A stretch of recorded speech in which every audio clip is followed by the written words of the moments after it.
Hello, my name is Mario for X Bodybuilding, and welcome to the channel.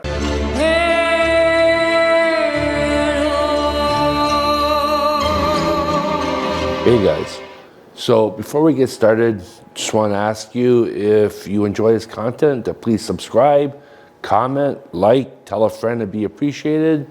And if you want to check out my X channel, just look on my homepage. I have a link there. And if you want to support me there, please follow me there. That'd be appreciated. I am doing a little bit different content on both channels. So, check it out. See if there's stuff there that you like as well. And for right now, we'll leave it there and let's get to the video. Hey guys, so today is going to be my 2-week update from June 8th to June 21st. Before we get to me, I want to talk about the IFBB Pro and what's going on there.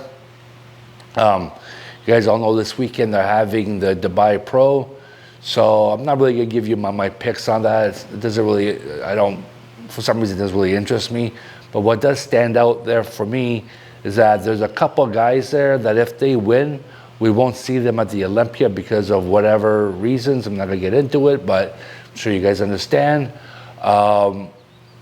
This is why I feel that the Olympia should take their show on the road to give these guys a chance to compete at the Olympia.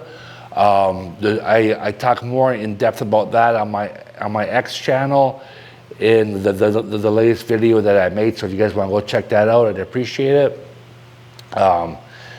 But yeah, so I'm gonna leave that there. I think overall the Dubai Pro is gonna be a pretty interesting show, but I'm really not gonna give any picks on that. So from there, I want to move on. I was listening to Ivan Bodybuilding talking the other day, and he was talking about Regan Grimes, and he was saying, there's a good possibility that he could end up in the top 10, right? 8, 7, something like that, right? So, and this is not a jab towards Regan or anything, but I was thinking about that, what Ivan said, and then I was thinking about, well, who's qualified for the Olympia, right? So I just made a list here. There's probably a few more guys that I'm missing, but it's just a quick list here that I wrote. So let's show some respect to Mr. Olympia. Let's put Samson first. So we got Samson Dauda, we got Derek, we got Hadi, we got Nick, right? And then we got Martin. So your top 5, considering what's happened this year in the last Olympia, there's a possibility that's going to be a top 5. Then you got Andrew Jackson there, so that's 6. You got Brandon, if he competes. I know he's doing the Masters, but he may just do the Olympia as well, so that's 7. You got William Bonac, that's 8. You got Brett Wilkins, that's 9. You got Antonio, whatever his last name is. I'm not sure you don't know who it is. He's competing at the Dubai Pro this weekend, but so that's what, 9? 1, 2, 3, 4, 5, 6, 7, 8. So that's 10. 1, 2, 3, 4, 5, 6, 7, 8, 9.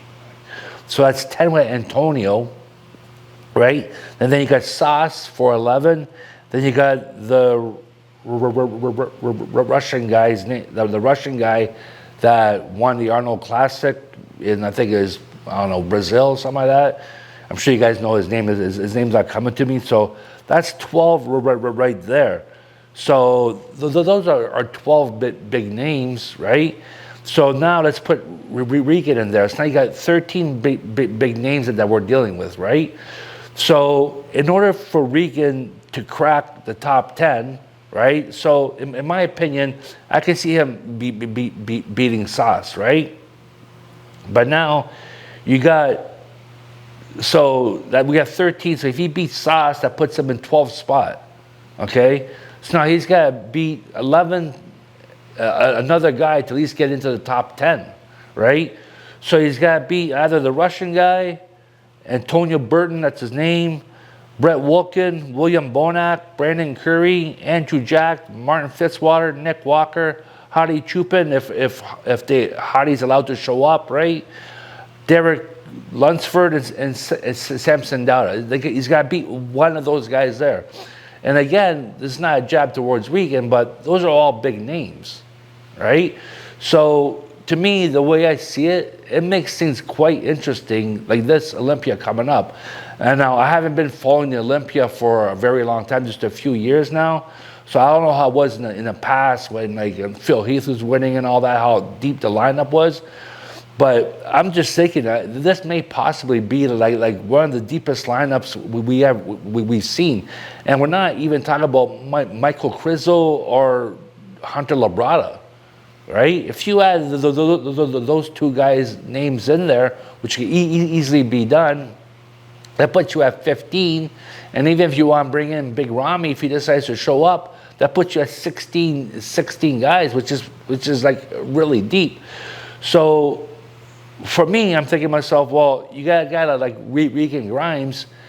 If he doesn't end up in the top 10, how bad is that, right? Because it's not like it would say that the guy's really bad. It would just mean that the lineup is so deep that he may not be even in the top 10, but what does that really mean? Because the difference between, let's say, 13 or 14 and let's say 7 may just be like minor things. It may not be anything big. So I thought that was pretty interesting how when Ivan said that, and I thought about the lineup, I'm like, you know, a guy like him can end up in 14, and someone that doesn't know any better maybe like, oh, that's pretty bad. But really, looking at the lineup, it's not really that bad, right?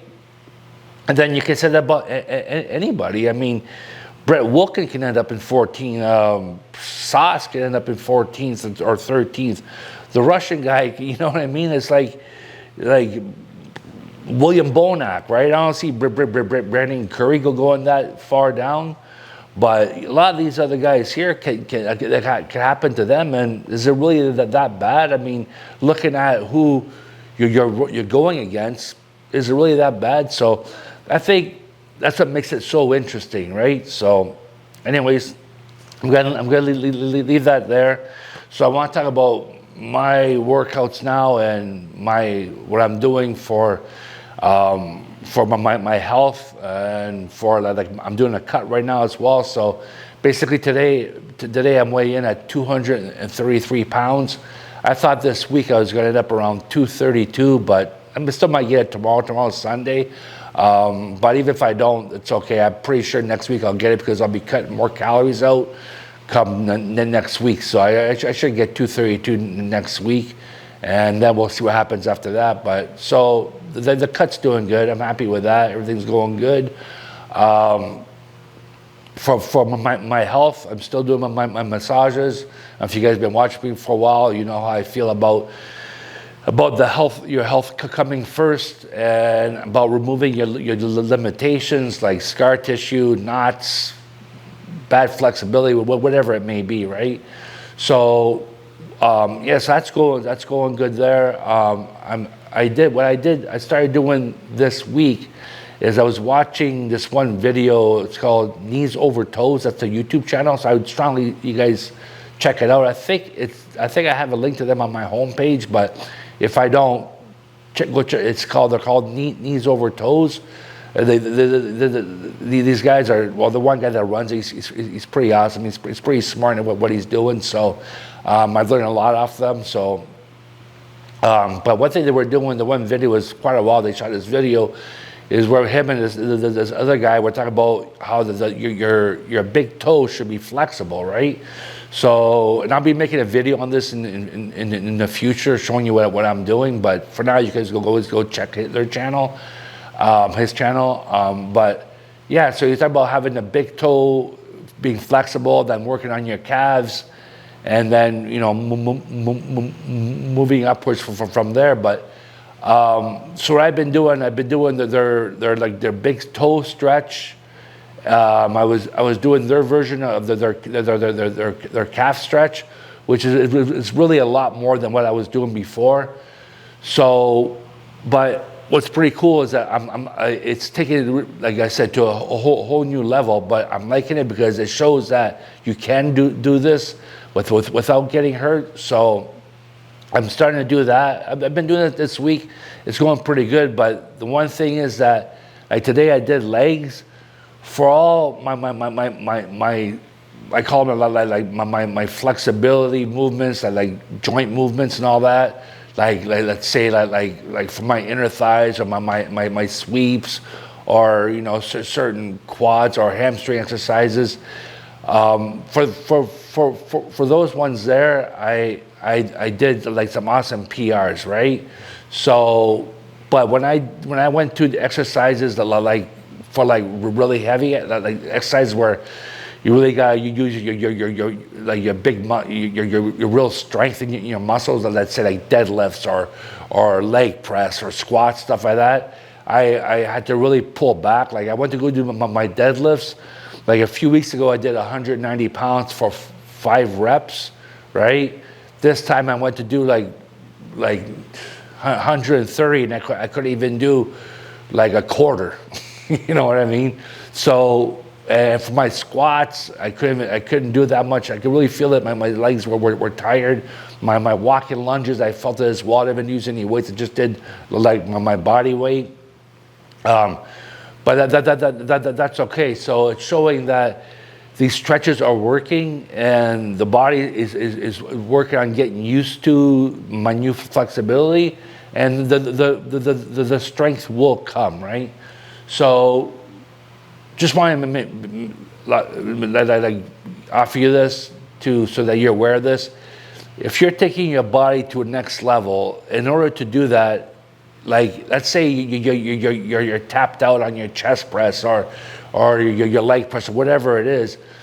In my opinion, if you can't go any further, I mean, you could look at your technique and all that. That is true. You should.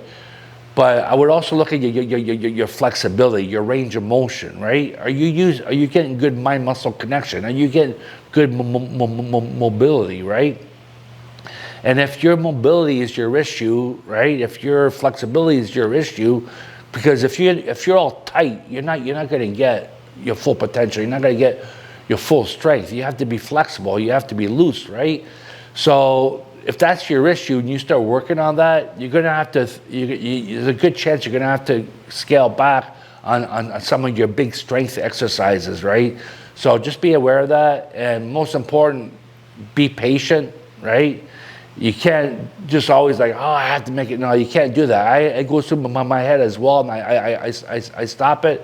I'm like, you know what? My health comes first, then my strength, then size, right? So without your health, you got nothing. So I'm gonna leave it there. But if I can leave you anything, just remember, guys, without your health, like I said before, you have nothing. So make sure you're healthy, make sure you're flexible, you're mobile. Then from there, you can build on your strength. From there, you could focus on the look that you want.